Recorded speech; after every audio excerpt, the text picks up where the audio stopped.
السلام عليكم ورحمة الله تعالى وبركاته. أخيارتو أيدين سلام دمانتي ساودنتين مeel kasta aad joogtaan dunida daafaheeda waxaan idinku salaamayaa salaanta islaamka salaan ka soo goday kashkiya laabta. Assalaamu calaykum waraxmatullaahi tacaala wabarakaatu. waxaan rajaynayaa inaad ii caafimaad qabtaan. aniga alxamdulilah waan caafimaad qabaa. janalkaad igala socotaan waa janalkiina waa Ladan Official. kusoo dhawaada mar kale iyo mar kale. haddii aad igu cusub tahay fadlan walaal isku day inaad subscribe garayso, like, share, comment.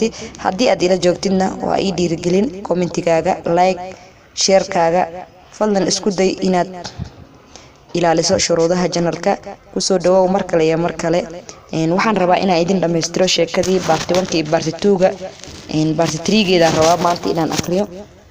kusoo dhawaada. waxay inoo mareysay xasan oo yacni ag fadhiyo suldaankii oo la leeyahay gabadhayda waan ku siiyay ee ma rabtaa, ayaduna ay leedahay asna cabsi darteed uu leeyahay waan rabaa. kusoo dhawaada mar kale.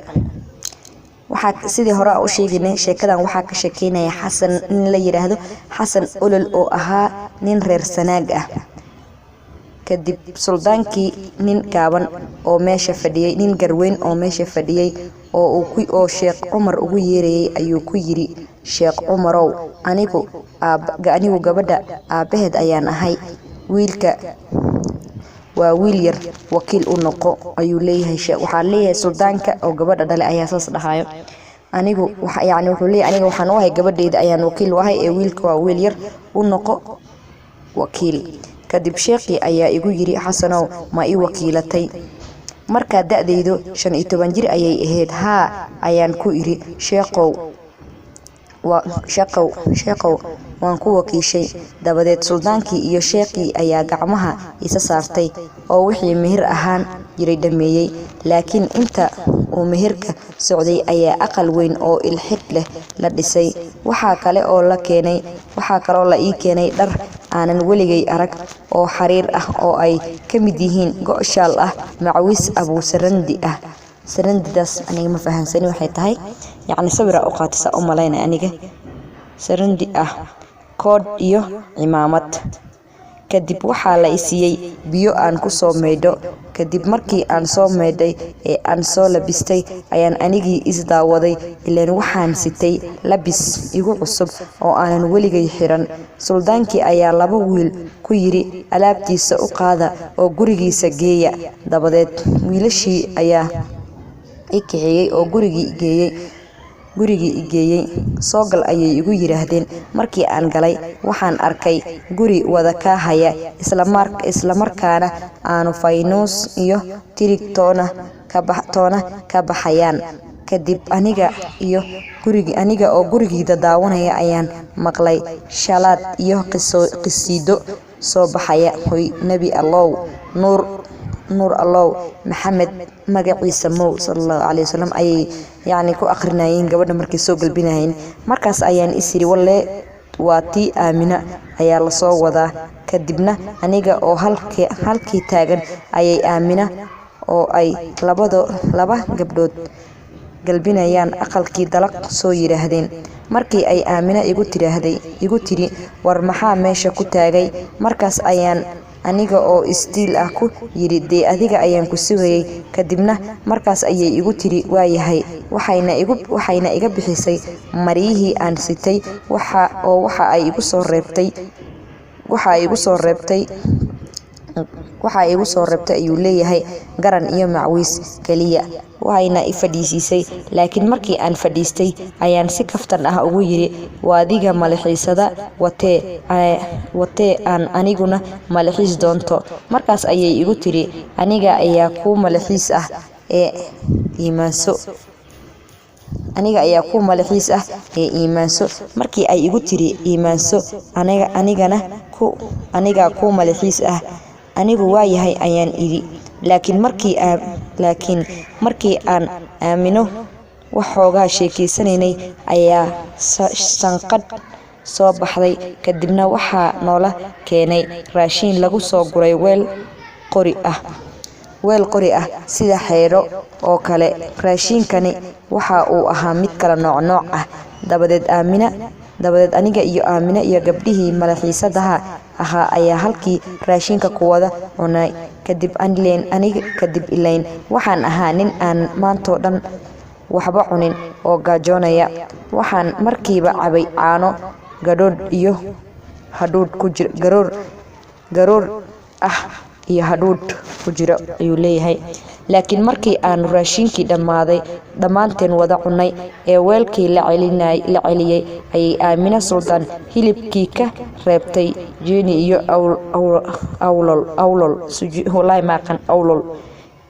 awlol dadka hilibka si fiican u yaqaana kuley fahmay.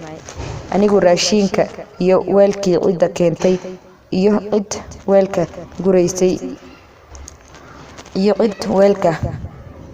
guraysay midna ma arkin ayuu leeyahay.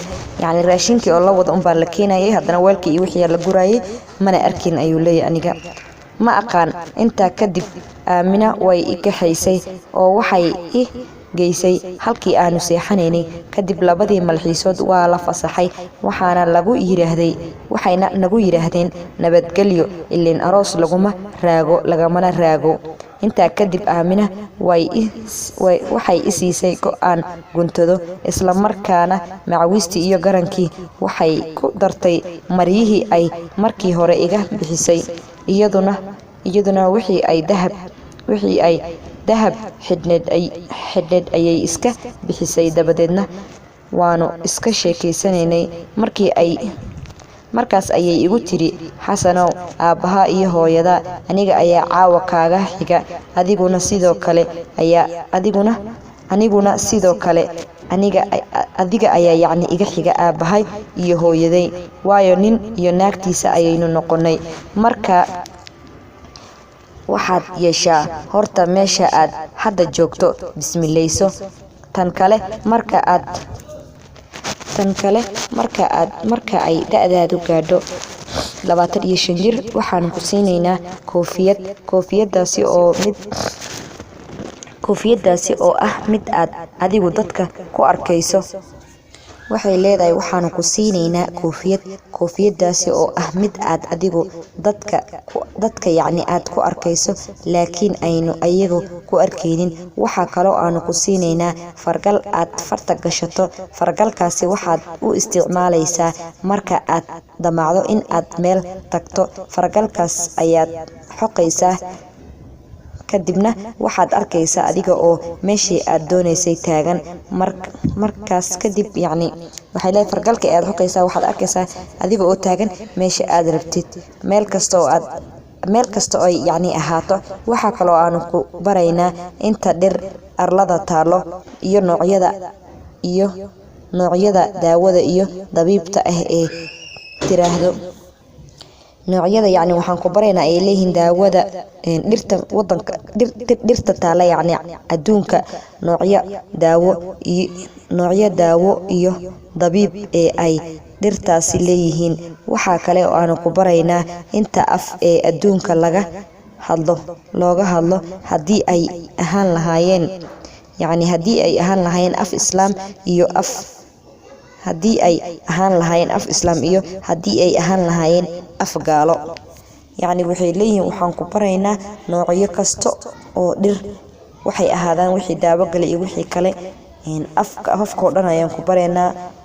Af Islaam ama af gaal noocay ahaadaan baan ku baraynaa. Waa markaad 25 sano gaarto da'daadu ay gaarto ayay leeyihiin. Sheekada qayb kale ayaa nooga dhiman insha Allah. Waa la soo daahay. Halayga raali noqdo. Waxaan mar kale idinka codsanayaa inaad subscribe, like, share, comment dhahdaan haddii aad igu cusub tahay. Haddii aad igu cusbeen hore idin joogtay, fadlan daawashadaada waa ii muhiim. Like-taada, share-taada waa ii muhiim. Waxaan idin leeyahay kulanti dambe oo xiiso leh. Waxaan idinka sii tagayaa channelkaad iga daawanaysaan waa Ladan Official. Mar kale waan idin xasuusinayaa isku day inaad ilaaliso shuruudaha channelka. waxaan idinka sii tagayaa caafimaad iyo bashbash iyo barwaaqo. waxaan idin leeyahay wassalaamu calaykum waraxmatullaahi tacaala wabarakaatuh.